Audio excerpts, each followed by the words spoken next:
je reprends un petit peu notre objectif, objets connectés et impact sur la formation, de nouveaux métiers.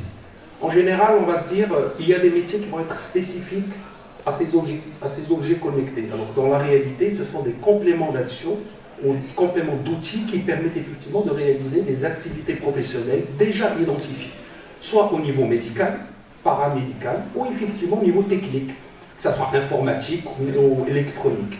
Donc cette combinatoire de métiers ou de disciplines font qu'il faudrait réfléchir à une manière de créer des filières de formation où des complémentarités multidisciplinaires permettent effectivement de répondre à des besoins spécifiques. Dans un premier temps, je voudrais présenter rapidement un rappel des différents domaines ou disciplines, des champs disciplinaires. Lorsqu'on parle d'objets connectés, dans un premier temps, on se retrouve avec des développeurs d'applications de santé spécialisés, ou qui sont spécialistes en intelligence artificielle, informatique, digitalisation et intelligence artificielle. C'est un domaine bien déterminé.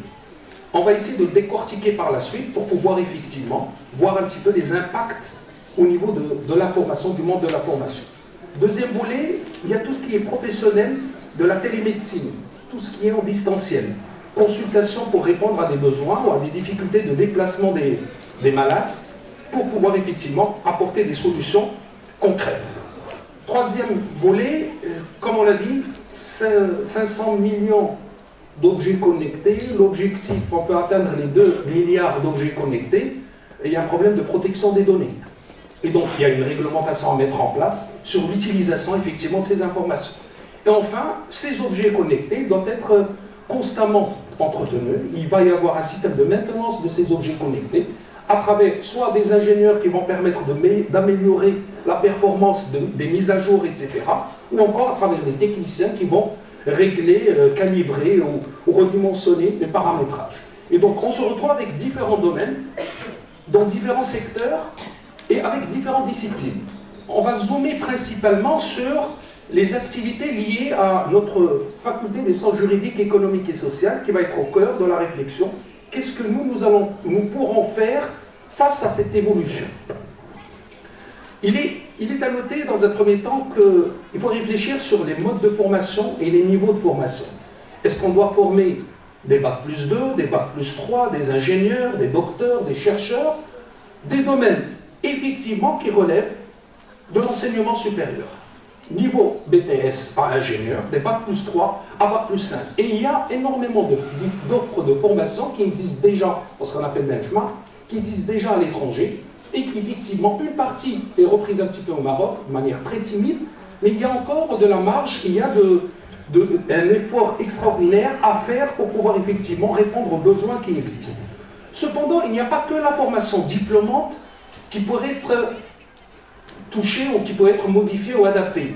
Il faut réfléchir à d'autres modes de formation, tels que la formation continue, qui va permettre effectivement un perfectionnement, une réorientation, un recyclage des personnes qui sont déjà en activité, qu'ils soient des personnes du secteur de la santé ou du paramédical, infirmiers, aides-soignants, médecins, ingénieurs système. Il y a énormément d'activités ou de métiers qu'on pourrait effectivement revaloriser à travers la formation. Et une formation continue de courte durée ou de très courte durée, de quelques jours. Si vous cherchez sur Internet, on va trouver des offres de formation sur la télémédecine, initiation en une journée, approfondissement en 3 jours. Donc ça peut être des actions ponctuelles pour pouvoir développer les compétences des personnels en cours d'activité. Autre catégorie qui nous intéresse, et ce qu'il faut cibler principalement, c'est tout ce qui est formation qualifiante ou de formation certifiante de courte durée. Des formations ciblées pour un personnel déjà ayant été formé, et je prends l'exemple des techniciens en maintenance. Il y a énormément de filières ou d'établissements de formation qui forment des techniciens en maintenance industrielle, qui règlent effectivement des machines ou des outils connectés, mais il faudrait adapter leur formation et leurs compétences par rapport aux spécificités de la santé. Et donc là, la logique de formation qualifiante permettra effectivement de développer une offre de formation de courte durée, ciblant des personnes déjà diplômées, déjà préparées à l'exercice d'un métier, mais à travers des modules bien spécifiques pour s'adapter aux objets connectés. Analysons un petit peu la filière ou le métier de développeur des applications de santé, qui est spécialiste en intelligence artificielle. Oui, dans un premier temps, il y a le développement de l'application, tout ce qui est conception, développement des applications logicielles. Ça, c'est une spécialité indéniablement consacrée qui va cibler des ingénieurs dans le développement informatique, que ce soit des développements de programmes ou de logiciels ou d'applications mobiles qui permettent d'utiliser ou d'exploiter ou de connecter ces objets connectés.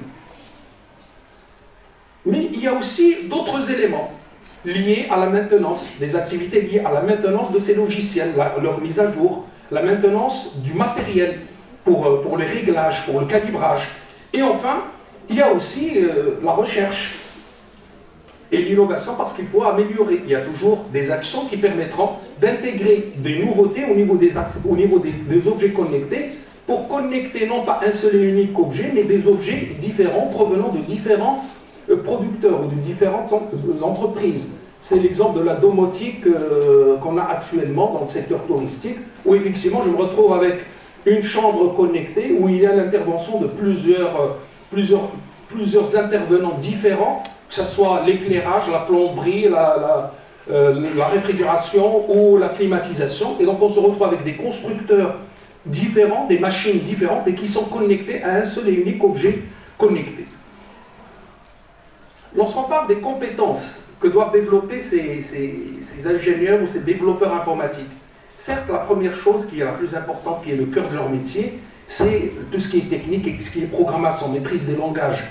Mais on peut aussi les accompagner ou les former sur d'autres éléments liés à l'analyse des données, qui est un petit peu notre logique, notre spécialité au niveau des facultés des sciences juridiques, économiques et sociales, où on fait beaucoup d'analyse de données, beaucoup de traitement de données, beaucoup de schématisation qui permet, à travers des études statistiques plus approfondies ou poussées, de connaître un petit peu l'impact, les tendances, les corrélations qui existent au niveau des différentes activités ou des différentes anomalies ressenties. Là encore, on peut ajouter l'aspect communication. Avoir un objet connecté, c'est aussi la capacité d'expliquer, avoir la pédagogie qui permet de faciliter l'utilisation, l'exploitation de ces éléments. Et la réaction par rapport aux informations qui vont sortir de ces objets connectés. Et enfin, quatrième catégorie, ou troisième qui nous intéresse, ce qu'on a mis en jaune, c'est tout ce qui est aspect éthique et sécurité. L'aspect réglementation, c'est l'apanage de la faculté des sciences juridiques et économiques qui permettrait effectivement de développer des offres de formation adaptées à cette réglementation sanitaire.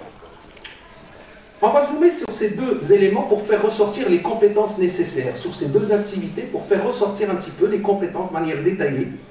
Premièrement, tout ce qui est compétences liées à l'analyse des données, on se retrouve avec des activités bien précises et avec des compétences que nous pouvons développer, pour lesquelles on pourrait offrir de la formation, une assistance, un accompagnement à du personnel déjà existant pour pouvoir mieux s'adapter au contexte, à l'évolution de ces produits connectés. Que ce soit l'analyse de données, tout ce qui est maîtrise des techniques statistiques et outils informatiques pour l'analyse des données, que ce soit des modèles prédictifs, ou encore la visualisation des résultats, la présentation des résultats pour qu'il y ait une détection d'anomalies de manière rapide et une évolution permettant de comprendre un petit peu l'état de santé du malade. Deuxième catégorie ou référentiel métier lié à la protection des données médicales. Cette protection de données médicales revêt un caractère principalement juridique ou réglementaire, et donc il faudrait connaître, sensibiliser, former les gens sur l'interprétation et l'exploitation, l'application des règlements et dans le contexte du système de santé. Il y a une réglementation spécifique avec des normes qui sont nationales ou internationales et qu'il faudrait effectivement mettre en œuvre. Les outils de gestion du risque pour la mise en place de réponses d'incidents liés à la violation des droits ou des violations des données. La gouvernance de ces données, système de gestion, de pilotage, d'organisation, de stockage, d'exploitation de ces données. Et donc ce sont des éléments d'action qui permettent à l'université de se positionner par rapport à cette évolution technologique. Si on se pose la question, quelles sont les opportunités pour les facultés des sciences juridiques, économiques et sociales? Première chose qu'on va avoir comme réaction, c'est qu'il faut qu'il y ait une complémentarité entre les différentes disciplines. On va former les gens de la santé, les gens d'ingénierie, de l'informatique, sur des éléments liés à la réglementation, à l'aspect économique, etc. Ce qui implique effectivement un positionnement stratégique ou un repositionnement stratégique en adoptant une approche multidisciplinaire. Deux volets nous intéressent, l'aspect formation et l'aspect recherche. On peut accompagner sur le perfectionnement des acteurs, mais aussi sur l'accompagnement de la recherche pour pouvoir réfléchir sur des études d'impact. Premier cas, formation. Pardon. La formation, deux éléments que je mets que je partage.